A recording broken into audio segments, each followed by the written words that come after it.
Salut tout le monde, j'espère que vous allez bien, soyez les bienvenus sur Crépuscule TV et aujourd'hui on va parler de quelque chose de terriblement grave et qui n'a fait quasiment aucun bruit. Ça date, cet article que vous allez lire, du 25 décembre 2025, donc c'est tout récent. Et on apprend donc que Phoenix Tower International a finalisé l'acquisition d'environ 3700 sites auprès de Bouygues Télécom et d'SFR. Vous allez me dire, et alors? C'est une entreprise qui vend à une autre entreprise des biens pour ensuite les louer. Sauf que vous allez voir que non, ce n'est pas n'importe quoi. Et cet article est hyper neutre et n'aborde pas les problèmes, mais c'est juste pour qu'on puisse poser le problème et ensuite on va en parler. Alors, Boca Raton, Floride, 25 décembre 2025, Phoenix Tower International, donc que nous appellerons PTI pour des raisons évidentes de facilité, a eu le plaisir d'annoncer que la société a conclu avec succès l'acquisition d'Infraco et la co-entreprise détenue par Bouygues Télécom et SFR qui gère environ 3700 sites sans fil situés dans les zones moyennement denses à travers la France. Cet investissement stratégique porte le portefeuille français de PTI à près de 10 000 sites à l'échelle nationale et 33 000 à l'échelle mondiale, vous verrez après, notamment les déploiements build to suit. Bon, après, ce sont des termes techniques. Mais cet article est très simple, mais moi, c'est l'analyse derrière qui va en être faite. Donc, conformément au document pro forma de cette transaction des déploiements contractuels, PTI possédera et exploitera plus de 33 000 tours de télécommunications en Europe, aux États-Unis, en Amérique latine et dans les Caraïbes. Freshfields Asie en tant que conseiller juridique de PTI. Donc voilà, c'est un article super rapide. Mais ce que je vais vous révéler juste après est extrêmement grave, puisque ce fait tout simple, de base, une entreprise qui rachète des antennes télécom en France, pourrait paraître pour certains anecdotique. On l'a peut-être entendu sur des chaînes de business, là en l'occurrence c'est Yahoo Finance, mais ça n'a pas fait les gros titres de journaux. Et pourtant, c'est majeur ce qui est en train de se passer. 10 000 sites en France. Est-ce que vous vous rendez compte qu'on parle de tours télécom, 4G, 5G, téléphonie, Internet mobile, et surtout, appels d'urgence? Est-ce que vous mesurez la portée de cette information? Ça veut dire qu'on délègue à une entreprise, alors c'était de base une entreprise en France soumise aux lois françaises, on délègue à une entreprise à l'étranger avec des lois étrangères soumises à son gouvernement, à ses lois, des infrastructures stratégiques comme les télécommunications. C'est comme déléguer quasiment notre armée. L'armée, une partie énorme de l'armée, c'est de la communication, environ un tiers. Et bien là, on vient de déléguer à une entreprise étrangère nos infrastructures de communication. Quel est le risque?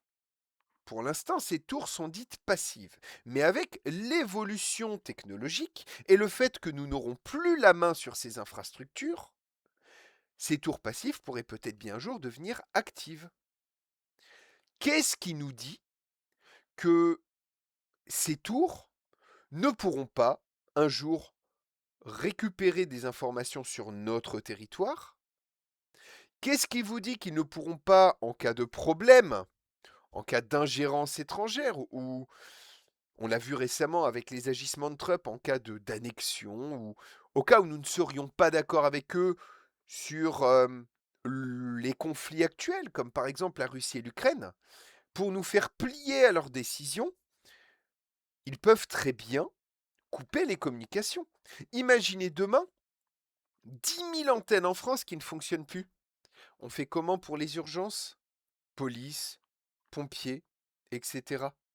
On risque de se retrouver dépendant d'entreprises extérieures, de perdre également les connaissances que nous avons par rapport à cela, les compétences françaises en matière de télécommunication, si, pour le peu qu'il doit en rester. Et en plus, en cas de tension diplomatique, nous perdons également le contrôle de nos secours, etc., comme je disais. Qu'est-ce qui nous dit également qu'à l'avenir, ces télécommunications ne pourront pas être interceptées? Qu'est-ce qui nous dit qu'à l'avenir, des datas ne pourront pas être collectées, des datas sensibles? Des entreprises, dont la mienne, dépendent de ces infrastructures et des communications passent au travers de ces infrastructures et peuvent être des données sensibles, stratégiques, personnelles, des données d'entreprise qui pourraient potentiellement être aux mains d'entreprises étrangères. On parle d'une ingérence étrangère dont on entend à peine parler. Quel est le rôle de cette entreprise pour les États-Unis? Qu'est-ce qui nous dit qu'en secret, les États-Unis ne chapeautent pas un soft power, voire même un hard power en France? On a vu qu'il y avait des backdoors qui avaient été installés sur les Windows, par exemple, pour recueillir des données. Il y a eu l'affaire des écoutes de l'Élysée, de l'Allemagne, etc., des dirigeants européens qui ont été écoutés. Alors certes par une agence fédérale américaine, mais qu'est-ce qui nous dit que demain, ces entreprises n'auront pas des accords secrets avec les agences fédérales américaines? C'est extrêmement grave. Et en France, on n'en entend pas du tout parler. Il faut pouvoir assurer une continuité de service en cas de problème.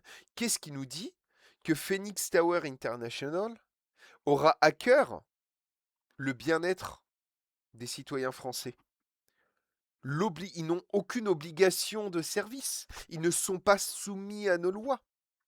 En cas de tempête, comme on a eu là, et de problèmes avec ces tours de communication, qu'est-ce qui nous dit qu'ils agiront aussi vite?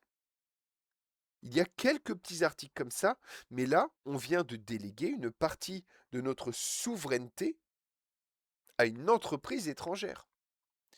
Ce serait comme déléguer à une entreprise étrangère nos routes, nos ports, nos entreprises stratégiques. Ah! Macron l'a déjà fait avec Alstom. Il a vendu 500 millions, ils ont pris les technologies, puis ils nous l'ont revendu 1 milliard. Qu'est-ce qui nous dit que là, ils vont pas faire pareil avec les datas? Je pose la question. N'hésitez pas, vous, à me dire ce que vous en pensez dans les commentaires. Et si vous aussi, ça vous choque, n'hésitez pas à me le faire savoir. Et pourquoi pas, un jour, faire remonter ça en plus haut lieu. En tout cas, moi, ça me pose vraiment question. Bref, je ne sais pas si cette vidéo vous a plu. N'hésitez pas à liker, partager, commenter. Et bien sûr, à vous abonner à Crépuscule TV pour continuer à être informé. Parce que la veille informative, je ne la lâcherai jamais. Je me suis donné ce rôle ici. Et c'est pour vous que je fais ça. Portez-vous bien et à très bientôt sur Crépuscule TV. Salut tout le monde.